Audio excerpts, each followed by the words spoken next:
A paz do Senhor, meu querido e amado irmão.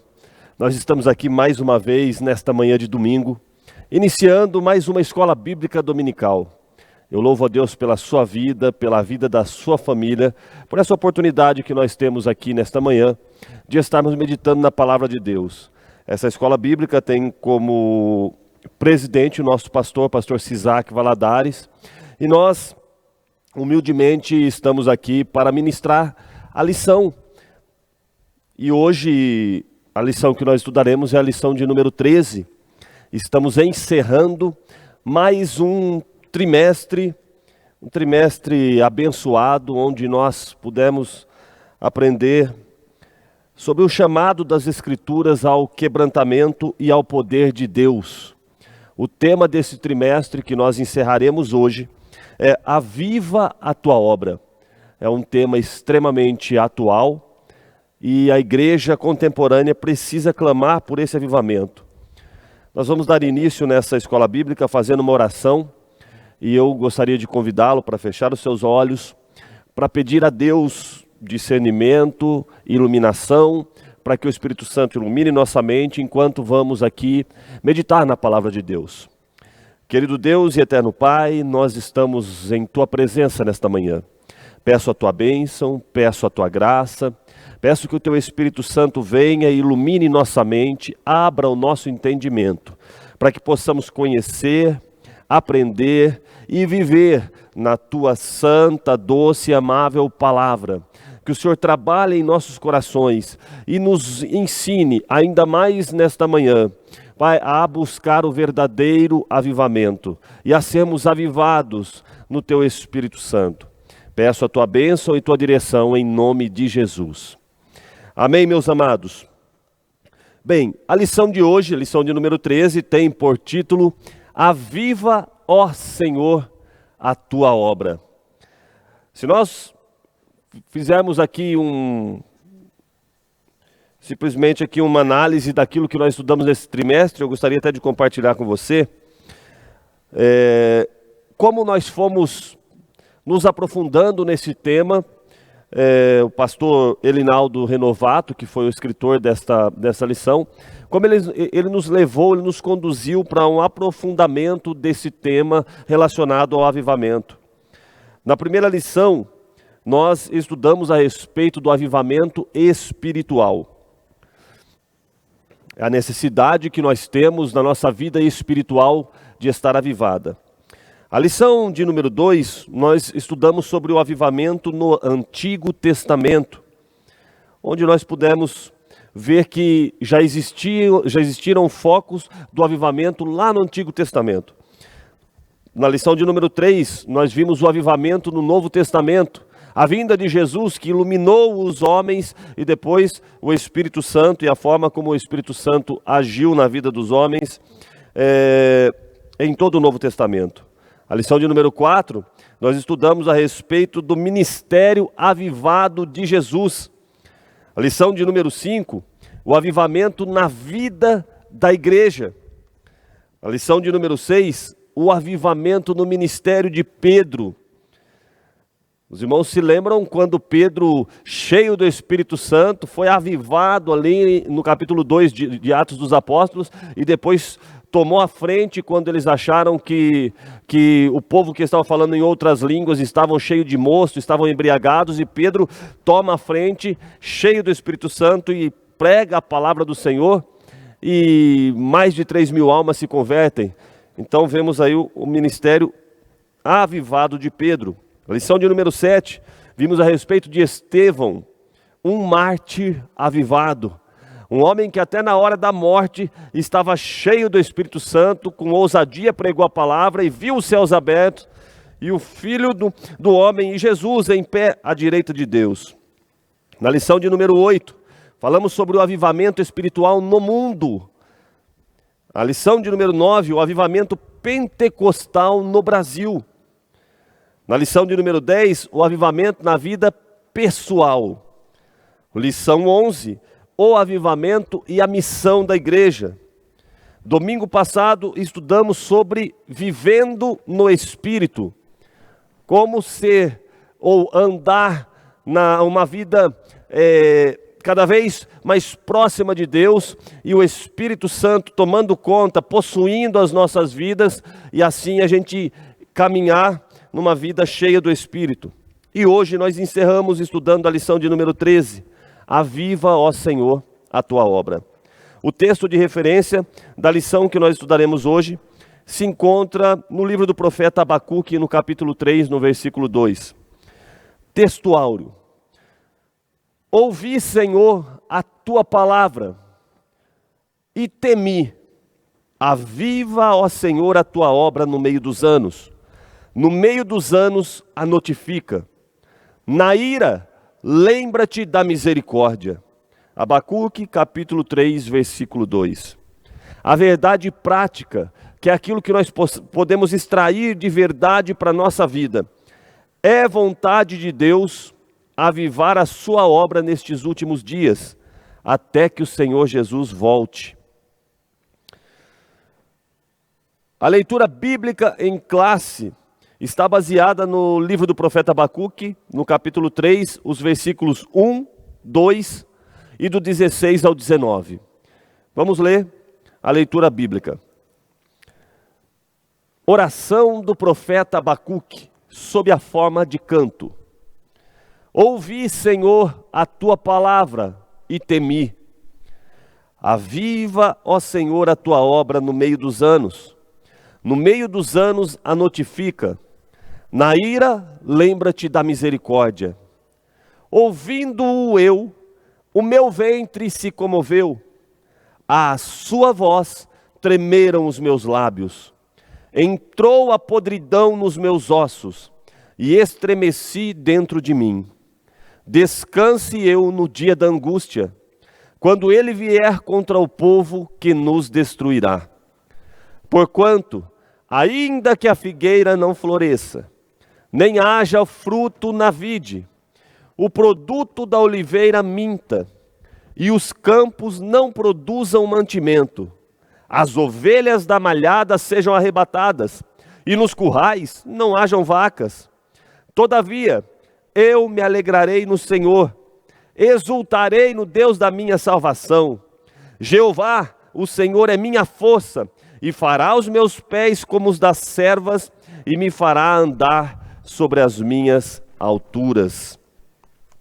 Esse é um texto muito conhecido de todos nós. Nós gostamos muito dessa parte em que fala que mesmo que a figueira não floresça, mesmo que não haja fruto na vide, que o produto da oliveira minta, que os campos não produzam mantimento, as ovelhas da malhada sejam arrebatadas, não hajam vacas nos currais. Todavia eu me alegrarei no Senhor e exultarei o Deus da minha salvação.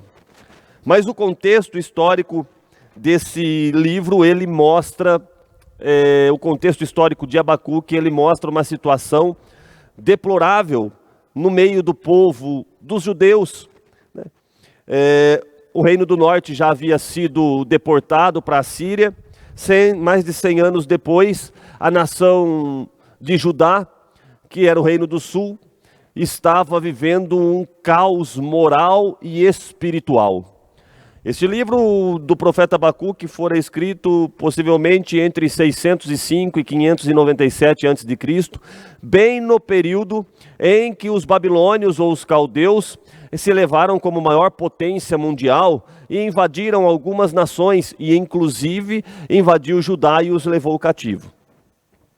A oração e o cenário em que o profeta se encontrava, então, traz para nós lições preciosas quanto à realidade e à necessidade do avivamento espiritual.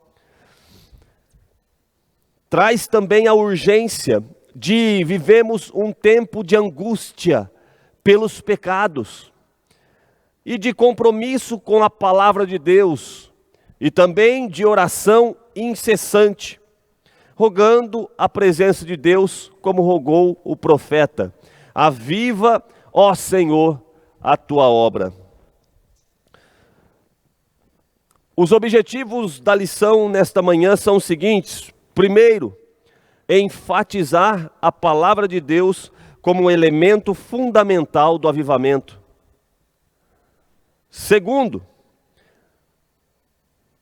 Voltamos aqui para o primeiro objetivo. Apresentar o clamor pelo avivamento do profeta Abacuque.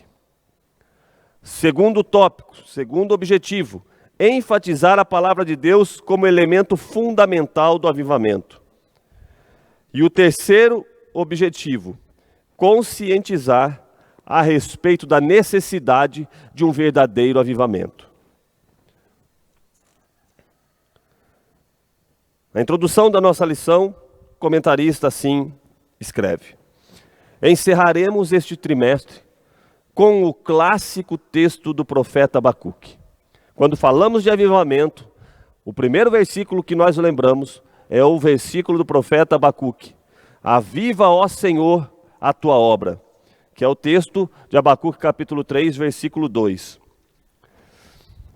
Nele, o avivamento indispensável à igreja do Senhor Jesus está revelado.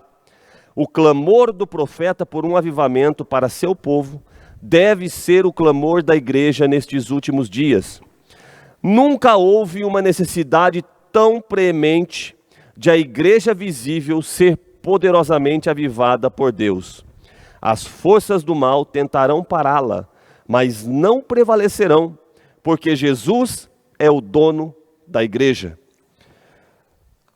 Como eu iniciei falando sobre o cenário da realidade do povo que estava em Judá, no momento em que Abacuque faz esse clamor, nós vamos perceber na lição de hoje que nós podemos fazer ou traçar um paralelo entre aquela realidade moral degradante, espiritual, caída, com a realidade que a nossa sociedade vive hoje, que não é diferente. E podemos até dizer que talvez seja pior do que a realidade em que o profeta estava inserida. Então nós vemos um povo que pervertia. Se você abrir a sua Bíblia no livro do profeta Abacuque, os primeiros versículos do primeiro capítulo diz o seguinte: o peso que viu o profeta Abacuque. Até quando, Senhor, clamarei eu, e tu não me escutarás? Gritarei violência, e não salvarás. Por que razão me fazes ver a iniquidade e ver a vexação? Porque a destruição e a violência estão diante de mim. Há também quem suscite a contenda e o litígio. Por esta causa, a lei se afrouxa e a sentença nunca sai, porque o ímpio cerca o justo e sai o juízo pervertido. Me desculpem. Então, Abacuque está dizendo a respeito de um cenário totalmente controverso. No versículo 4 ele fala sobre uma mudança nas verdades. A lei estava se afrouxando, a sentença nunca saía, o ímpio cercava o justo, pervertia o juízo, havia suborno, as verdades não eram mais resolvidas de forma justa. Então havia impiedade de todos os modelos, de todos os tipos no meio do povo de Judá. Moralmente eles estavam lá embaixo, espiritualmente piores ainda.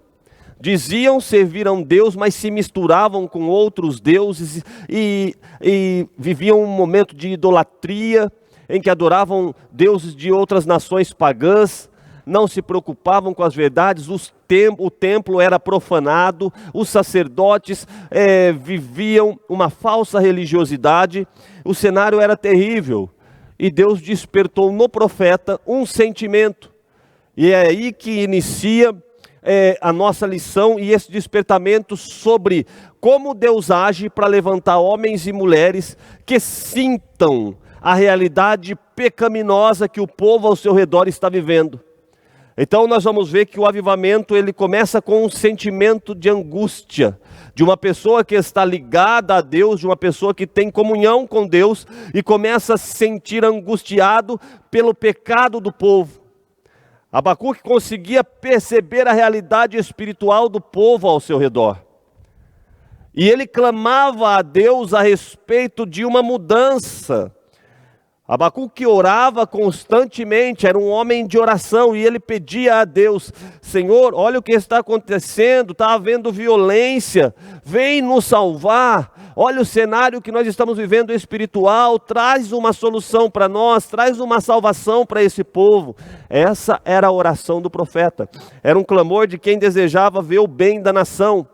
Mas o que Abacuque não entendia é que Deus havia dado para aquela nação tempos e oportunidades, dada a sua longanimidade, a sua benignidade, muitas oportunidades foram dadas ao povo para que ele se arrependesse. Profetas proferiram profecias, dizendo para o povo voltar-se a Deus, e o povo não voltou. Então, naquele momento em que Abacuque estava querendo uma resposta, a oração dele parecia que não estava sendo ouvida, mas estava sendo ouvida.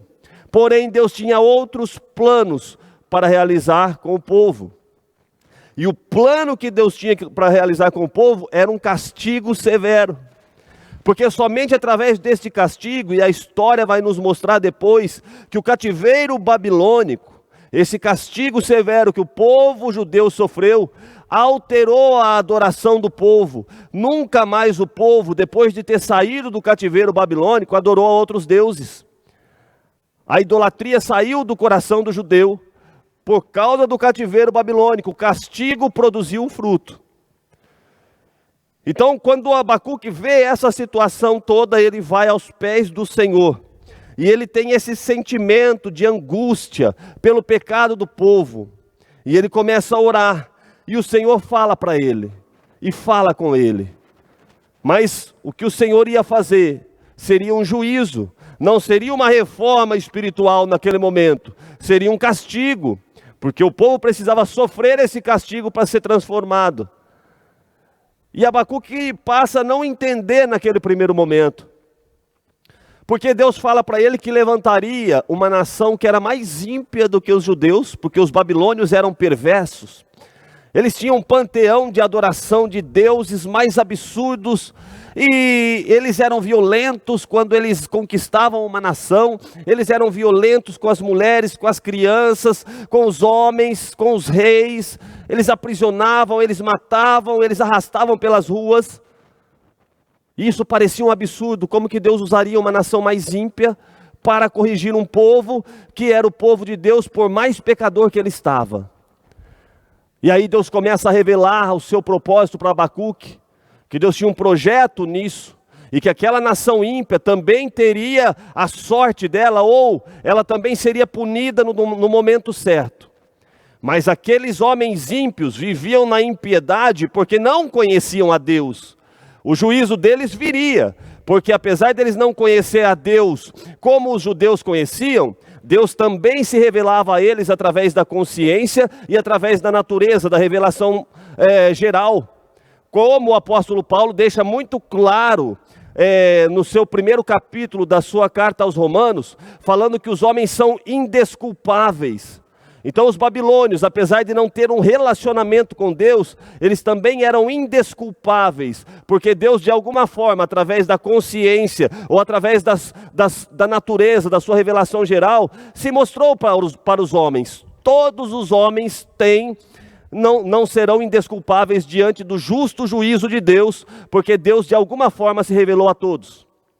Mas os babilônios não tinham um relacionamento com Deus, mas teriam o seu juízo. Agora os judeus tinham um juízo iminente, porque conhecendo a Deus, eles desprezaram esse conhecimento, e agora eles viviam um caos. Eles andavam na imoralidade, na idolatria, na depravação em todas as áreas e esferas das suas vidas. E Deus então agora levanta e fala para o profeta qual que era o seu propósito. E aí o profeta entendeu. Aí o coração dele se acalmou. Ele aguardou a resposta de Deus. Ele disse: olha, vou sobre a fortaleza, vou me apresentar ali, vou ficar em guarda, vou ficar esperando o Senhor me responder. O Senhor me dá a direção. E o Senhor, quando responde para o profeta, ele diz no capítulo 2, no versículo 2. Então o Senhor me respondeu e disse: escreve a visão e torna-a bem legível sobre tábuas. Foi o primeiro outdoor da história. há quase 3.000 anos.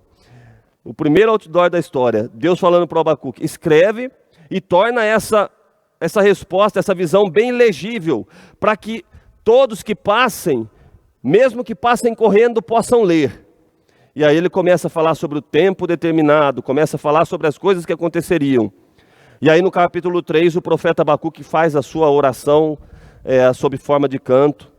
E ele diz, eu ouvi, Senhor, a tua palavra. E depois de ouvir a tua palavra, eu temi. E aí ele pede, aviva, ó Senhor, a tua obra no meio dos anos. No meio dos anos a notifica. E na ira, lembra-te da misericórdia. Coisa maravilhosa.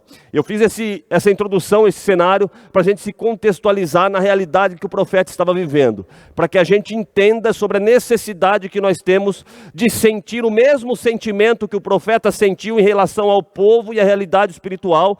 Que nós também tenhamos este mesmo sentimento na geração que nós estamos vivendo. As coisas que nós estamos vendo não eram diferentes das coisas que o profeta Abacuque via há 3.600 e tantos anos atrás. Há 2.600 e tantos anos atrás, não eram diferentes. Este sentimento de olharmos para o mundo é um sentimento de angústia. Angústia pelo pecado, angústia por ver pessoas, almas sendo conduzidas pelo diabo até o inferno. Vamos ver, iniciando aqui no primeiro tópico. A palavra-chave da nossa lição, ela é aviva. Vamos iniciar aqui no primeiro tópico. Como que foi o clamor do profeta pelo avivamento? O subtópico 1 fala sobre a intercessão angustiada do profeta. Abacuque sofreu diante da iniquidade avassaladora em Judá. Como mensageiro de Deus, o que podia fazer era clamar ao Senhor de todo o coração. Além disso, o que mais angustiava o profeta era o fato de perceber que Deus, aparentemente, não havia agido prontamente contra a corrupção espiritual e moral de seu povo. O profeta clamou a Deus indagando-lhe o porquê de não haver resposta do seu clamor diante da violência, da iniquidade, da destruição, da contenda e do litígio que via diante dos seus olhos. Esse era um clamor de angústia. Era um momento de angústia do profeta. Senhor, olha a situação do povo. Senhor, as coisas estão indo de mal a pior. A igreja viveu no ano passado um clamor muito forte em relação ao nosso cenário, ao cenário brasileiro. E muitos se questionaram e desanimaram. Por que as coisas não aconteceram como a gente esperava? Por que a gente não viu o bem prosperar, mas a gente viu o mal prosperar? Por quê? Eram as mesmas indagações que estavam na mente do profeta. A oração não foi pouca, a oração não foi sem fé, a oração não foi uma oração fraca, era uma oração de um servo de Deus. E a palavra de Deus diz que a oração do justo pode muito em seus efeitos. Por que a resposta de Deus não veio do jeito que o profeta pediu? Esse é o primeiro aprendizado que nós temos que ter. Deus é soberano. Nós temos a nossa fé, nós oramos, nós pedimos, ainda que haja razão em nós, nós enxergamos somente aquilo que os nossos olhos e a nossa mente conseguem ver. Mas Deus, na sua soberania, Ele vê todas as coisas. Deus sabe aonde que está o limite da iniquidade, quando começou, que oportunidades Ele deu para o homem se arrepender, o que foi feito nesse período, para que Ele haja de uma forma diferente do que aquilo que nós estávamos pedindo. Se foi permissão de Deus que acontecesse diferente daquilo que estávamos pedindo, nós precisamos ter o mesmo sentimento que teve o profeta. Eu vou ficar calmo, eu vou subir na torre, vou aguardar o Senhor falar comigo, vou continuar crendo no Senhor. Eu preciso entender qual que é esse cenário todo, mas certamente o Senhor é soberano, a tua vontade, ela tem que ser realizada em todo o tempo.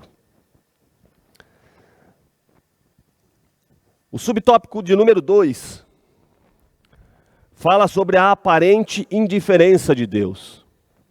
Se nós vimos aqui a intercessão angustiada de um profeta, pelo sentimento de necessidade de uma mudança, Nós vemos o sentimento agora do profeta por uma aparente indiferença de Deus em relação ao seu clamor. Não há indiferença de Deus à impiedade do homem. Na verdade, por causa de sua misericórdia e longanimidade para com os transgressores, ele não age com juízo agora. Por isso, Deus enviou Jesus com a mensagem de amor para salvar o homem. Mas, infelizmente, a maioria dá as costas para Deus.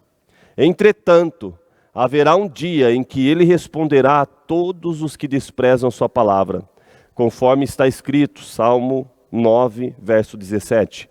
Os ímpios serão lançados no inferno, e todas as gentes que se esquecem de Deus. Vejam a realidade. Deus não é indiferente. Nós vivemos hoje no tempo da graça. A graça é o favor imerecido que o Senhor tem derramado há 2000 anos no meio da humanidade, depois da morte de Cristo. Então, assim, há uma porta aberta, e Deus, ele é longânimo e é benigno.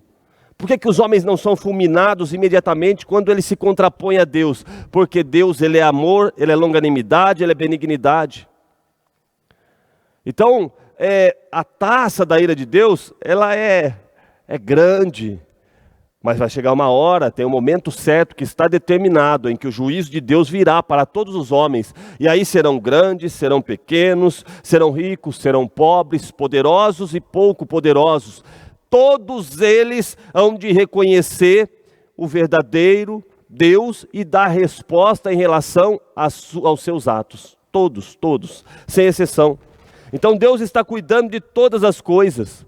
Aquilo que parece indiferença de Deus em relação à realidade e aos pequenos sofrimentos que temos, Deus, na verdade, está trabalhando em todas as coisas. Deus tem o cuidado de tudo. Vamos para o subtópico 3. A resposta pronta de Deus. Deus não deixou o profeta sem resposta, mas a resposta de Deus veio de uma forma muito diferente daquilo que o profeta esperava. Deus, ele, o soberano, resolveu convocar os caldeus ou os babilônios para contrapor-se aos pecados e iniquidades de Judá. Os caldeus seriam a espada de Deus, o chicote dos céus, para fazer Judá repensar os seus maus caminhos e se converter de suas impiedades, que já ultrapassavam os limites da tolerância divina. Deus levantou profetas, Deus falou com o povo viu o reino do norte sendo levado em cativeiro e sendo disperso pela terra através dos assírios. E em vez do povo buscar a Deus, em vez do povo se arrepender, em vez do povo voltar-se para Deus, o povo piorou. Foi se afastando cada vez mais de Deus. E aí uma hora a ira de Deus se acendeu. E ainda que parecesse inerte, na verdade Deus só estava dando um tempo para que a nação judaica se lembrasse dos alertas divinos, mas o seu povo não se lembrou. Nós ainda estamos tendo um tempo da parte de Deus. Você está tendo um tempo da parte de Deus para se lembrar dos alertas divinos. Jesus Cristo vai voltar, vai buscar a noiva, a igreja, um povo que tem se preparado, que tem lutado para vencer, um povo que tem se dedicado a Ele, um povo que é santo, um povo que é zeloso, um povo que é de boas obras. A igreja de Cristo vai ser arrebatada, vai vir a grande tribulação. Nós, os que ficarem, viverão tempos terríveis, tempos difíceis, e haverá um dia no final, depois do milênio, quando Jesus depois voltar com os santos, reinar por 1000 anos, haverá o dia do grande trono branco. Esse dia ninguém escapará. Mas ainda a porta da graça, a longanimidade, a benignidade do Senhor estão abertas a todos nós. Não deixe a oportunidade desse momento passar. O mundo vai de mal a pior. As coisas estão perdidas aí fora. Mas Jesus é um lugar seguro para você, para sua alma, para sua família. Então Deus mandou o profeta escrever a visão de maneira bem legível, para que ela pudesse ser vista por todos. Essa ideia de fixar aquilo que Deus falou de uma forma como se fosse um outdoor, é a realidade que nós temos que viver hoje também. Nós temos que fixar nas tábuas do nosso coração a palavra de Deus, e nós devemos ser para este mundo esta palavra, esta mensagem. O mundo precisa ler em nós que há uma diferença. Essa diferença não nos torna melhor do que ninguém. Essa diferença é o amor de Cristo em nossos corações, que faz com que nós sintamos angústia por ver as almas que estão indo a passos largos para o inferno. É o brilho de Cristo. Nós vimos na lição passada sobre viver no Espírito, sobre o fruto do Espírito que é produzido em nossas vidas quando nós vivemos no Espírito. Nós precisamos ter essa vida no Espírito, produzir o fruto do Espírito, para que o mundo leia em nós a realidade de alguém que tem uma vida com Cristo, que está indo para um caminho diferente, que tem um lar preparado, que não está sendo levado e conduzido pelas iniquidades. Que nós possamos ser esse outdoor, que nós possamos ser essa carta visível ao mundo, através das nossas palavras, ou através do nosso testemunho. E assim nós finalizamos o primeiro tópico, em que a síntese diz que o clamor por avivamento passa por um momento de angústia diante de Deus, que não se mostra indiferente para responder.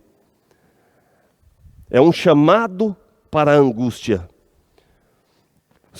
Tópico de número 2, o avivamento pela palavra, ouvir a palavra de Deus. Em sua oração, Abacuque disse: ouvi, Senhor, a tua palavra. Como tudo muda a partir do momento que nós ouvimos a palavra de Deus. Ele ouviu a palavra de Deus, ou seja, a resposta dele quanto ao objeto de sua oração. Deus falou e Abacuque o ouviu atentamente. É preciso ouvir a voz de Deus com atenção para viver um período de avivamento espiritual. Quando Deus fala, nós precisamos ouvi-lo. Aleluia! Nós temos que ouvir, estar atentos a ouvir a voz de Deus. Em nenhum momento devemos deixar ou negligenciar a voz do Senhor. E a palavra de Deus é a voz de Deus. Quer direção para a vida? É aqui, na palavra de Deus. Se você viver uma vida como Abacuque, oração, intercessão, palavra, leitura da Bíblia, você vai ter esse sentimento de angústia pelo mundo, e você vai buscar e vai viver uma vida avivada. Temer a Deus é o subtópico 2. Estamos vendo aqui sobre o avivamento pela palavra. Ao ouvir a palavra de Deus, Abacuque temeu ao Senhor. O temor ao Senhor é o princípio da sabedoria. Temer nesse sentido aqui não é ter medo, é reverência.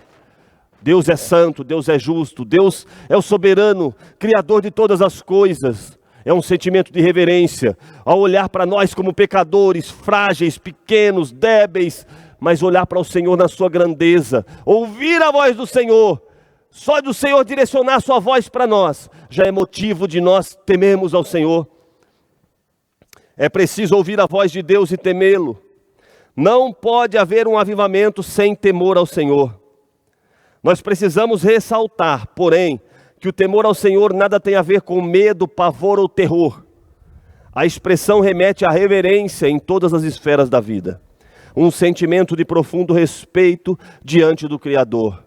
Logo, ter um estilo de vida que reverencia o Senhor é o princípio da sabedoria do crente. Coisa maravilhosa. E o subtópico de número 3.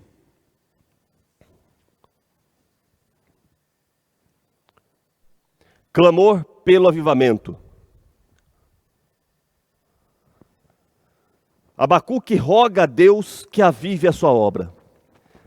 Então, primeiro ele ouve, Ouvi, Senhor, a tua palavra.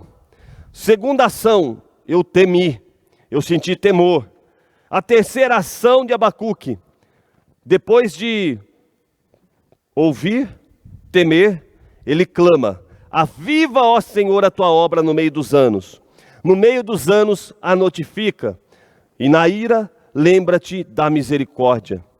Depois que o profeta entendeu que o juízo de Deus seria inevitável ao povo desobediente, ele ouviu a sua palavra com temor e clamou a Deus pelo avivamento espiritual de Judá. O profeta faz então 3 pedidos a Deus em favor da restauração espiritual do seu povo. Primeiro, ele pediu um avivamento para a sua obra. Deus pediu, o profeta pediu que o Senhor avivasse, tornasse a dar vida para a sua obra, para a sua realização no meio do povo, para que o povo pudesse reconhecê-lo. É a mesma necessidade que nós temos hoje, espiritualmente falando. Ah, mas eu já sou um cristão, eu reconheço Jesus como meu Salvador. Mas a tua vida tem sido uma vida avivada? Porque, meu querido, se você ler Atos dos Apóstolos, você vai perceber que eles foram cheios do Espírito Santo em Atos 2, mas eles foram cheios do Espírito Santo em outros capítulos de Atos. Por que é necessário nós sermos cheios diariamente? Porque nós esvaziamos. São dois os motivos. Primeiro, nós esvaziamos pelas falhas que há em nós. E o segundo, nós crescemos. E se nós crescemos, aumentamos de tamanho espiritual, nós precisamos de mais. Então nós precisamos ser cheios constantemente. Então quando o profeta fala sobre avivamento, era para tornar a trazer vida para aquilo que ele estava olhando como algo que estava praticamente morto. Segundo pedido, ele pediu para que Deus notificasse a sua obra, para que Deus falasse, para que Deus expusesse o seu querer, a sua obra. E o terceiro, ele pediu para que Deus lembrasse da misericórdia no momento da ira. Ficou claro que Deus estava irado com o povo. E o clamor do profeta é o clamor que nós temos que fazer também. Tem hora que nós nos iramos com a realidade da sociedade que nós vivemos. Mas nós temos que clamar como Estevão, enquanto estava sendo apedrejado, clamou: Pai, perdoa eles. Como Jesus na cruz, sendo crucificado, falou: Pai, perdoa-os porque não sabem o que fazem. Este sentimento de rogar a Deus pelo perdão de um povo que está cego, é um sentimento do amor de Deus no coração de um crente.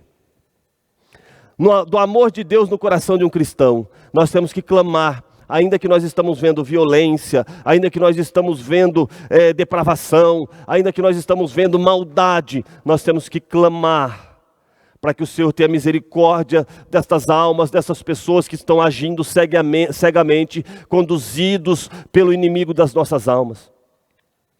Este é um sentimento de amor do verdadeiro cristão. É sentir angústia por ver o pecado do povo.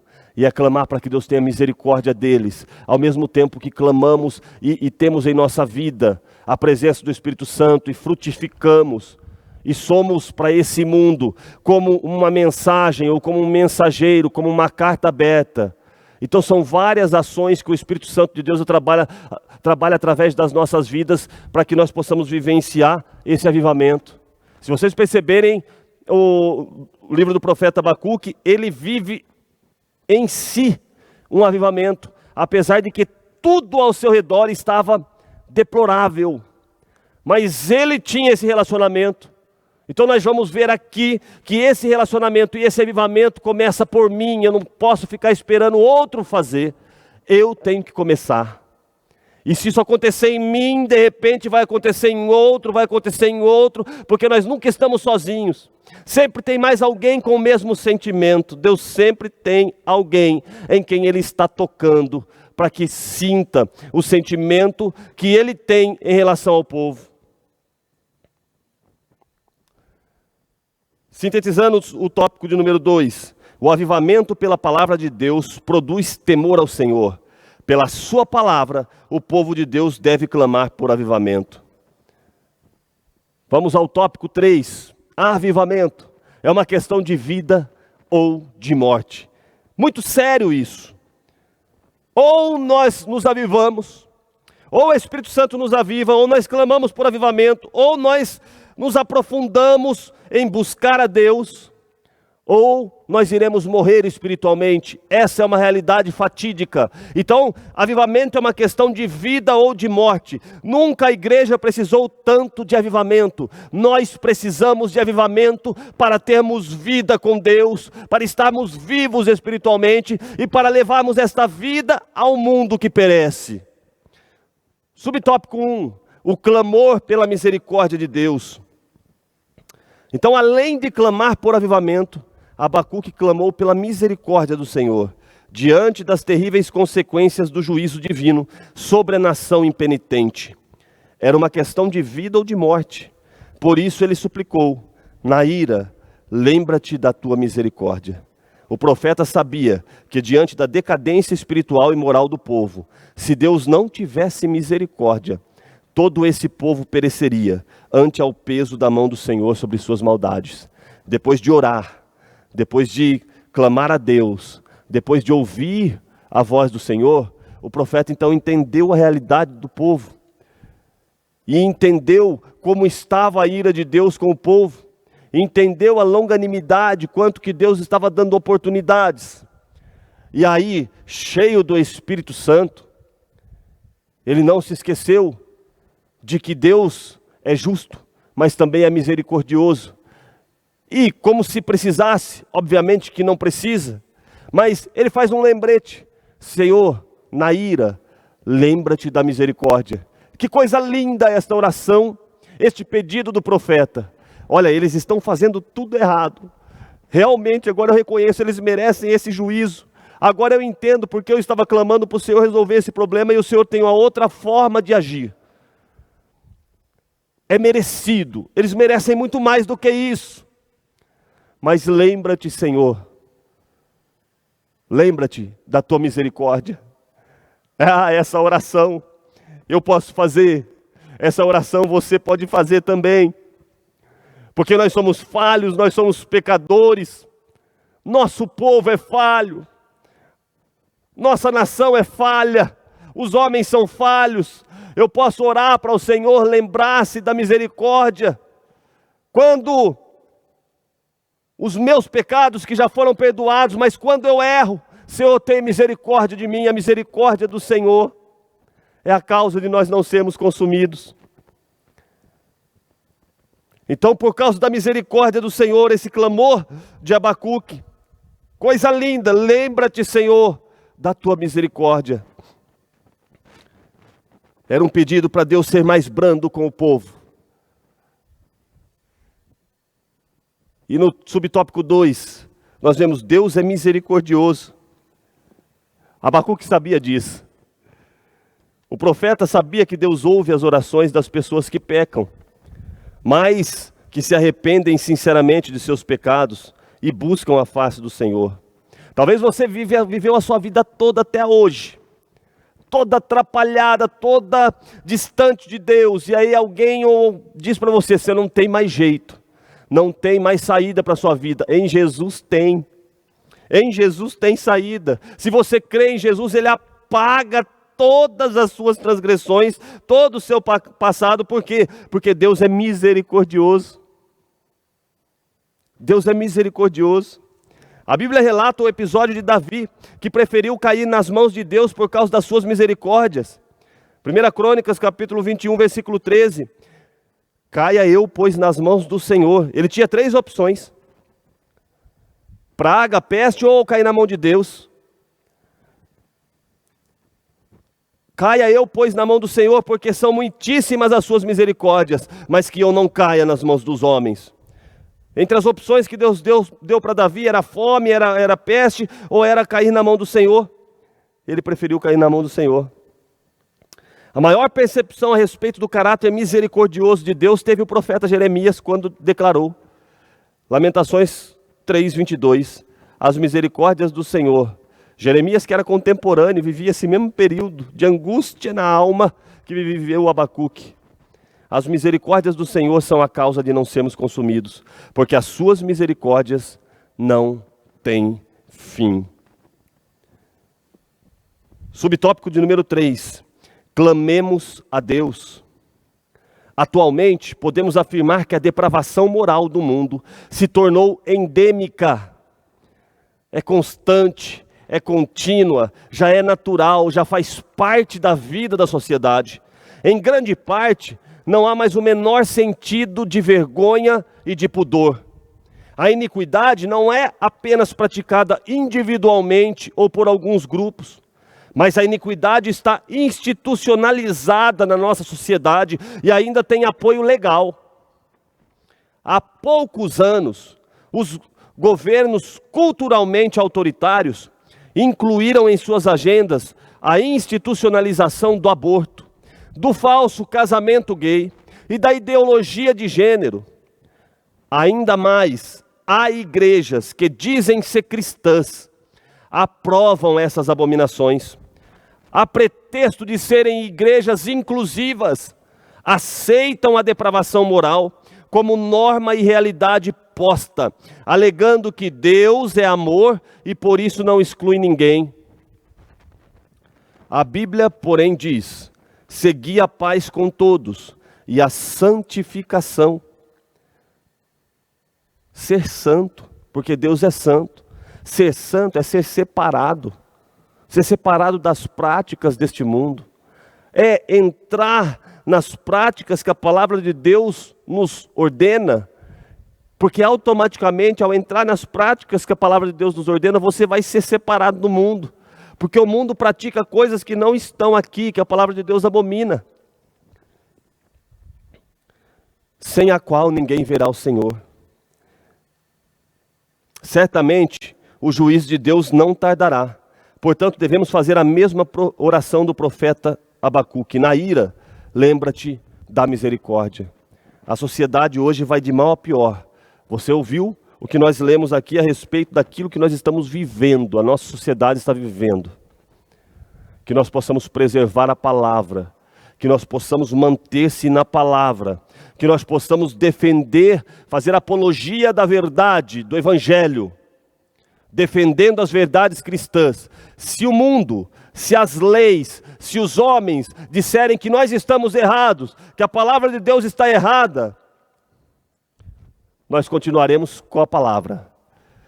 Se por causa da palavra os homens disserem: vocês vão ser queimados, vão ser mortos, se continuarem defendendo essas verdades, não será a primeira vez, nós não seremos os primeiros. Muitos foram mortos antes de nós por defenderem a palavra. Muitos morreram cerrados ao meio, tentados, lançados nas covas dos leões, sendo colocados como na fornalha, sendo colocados também para serem mortos, fazendo festivais de mortos, alguns sendo presos em postes e queimados vivos. Quantos homens morreram, outros apedrejados, homens, conforme o escritor aos Hebreus declara, homens dos quais o mundo não eram dignos, homens dos quais o mundo não era digno, homens que defenderam a sua fé. Que nós possamos também estar avivados, que a igreja possa estar avivada para defender também a sua fé, porque não dá para nós esperarmos nas leis dos homens. Vai chegar dias em que seremos proibidos de pregar essa verdade. Já estamos vivendo inícios desses dias, é o tempo do fim. Sintetizando o último tópico, o avivamento é questão de sobrevivência espiritual do cristão. E para concluirmos, assim como Abacuque orou a Deus, clamando por um avivamento à sua obra, devemos também clamar ao Senhor por um avivamento genuíno e poderoso nas igrejas locais. A situação espiritual e moral do mundo está semelhante, ou até mesmo pior, que nos tempos do profeta. Devemos clamar pela misericórdia de Deus, pelos que estão se apostatando da fé, e em muitas igrejas, aprovando todas as abominações contra Deus. Clamemos solenemente: aviva, Senhor, a tua obra. Nós precisamos de avivamento, nós precisamos ser cheios, a igreja precisa urgentemente ser cheia do poder de Deus, porque há muita luta que nós teremos que enfrentar nestes últimos dias que nós estamos vivendo. Que você possa ser cheio, que nós possamos ser cheios, que o Espírito Santo de Deus tome a tua vida, que você sinta esta angústia por este povo que está indo de passos largos para o inferno, que você clame a Deus e tenha um relacionamento íntimo com Deus, seja cheio do Espírito Santo, para que você viva uma realidade diferente. Aleluia. Dentro de instantes nós encerraremos este link e nós teremos aqui no nosso templo a ceia do Senhor. Você não pode perder, iniciando agora às 9 horas, a ceia do Senhor. Venha com a sua família, você que já está no caminho, que Deus te abençoe. Nós nos encontramos aqui para adorar a Deus. E também à noite, 18 horas e 30 minutos, nós temos o nosso culto de domingo, culto com a família. Venha novamente, traga a sua família, venha adorar a Deus. Nós encerramos aqui, farei uma oração para nós encerrarmos esta escola bíblica dominical. Querido Deus, eterno Pai, nós te agradecemos. Nós te louvamos por esses momentos, pela tua palavra, que ela nos enriquece. A tua palavra, Pai, aleluia, ela nos conforta, ela nos exorta, ela nos ensina, Pai. E nós somos gratos a ti, porque dia após dia nós estamos nos firmando na tua palavra. O clamor que nós fazemos nesta manhã é que o Senhor venha nos avivar. Aviva, Senhor, a tua obra. Aviva, Senhor, a tua obra em nosso meio. Que nós possamos estar cheios do Espírito Santo e vivendo no Espírito, para que possamos viver realmente uma vida avivada. Fica conosco, Pai. Abençoa este domingo. Traz paz para todas as famílias e que nós possamos continuar aqui na tua presença. Em nome de Jesus eu te peço e te agradeço. Deus te abençoe. Fica com Deus. Até daqui a pouco.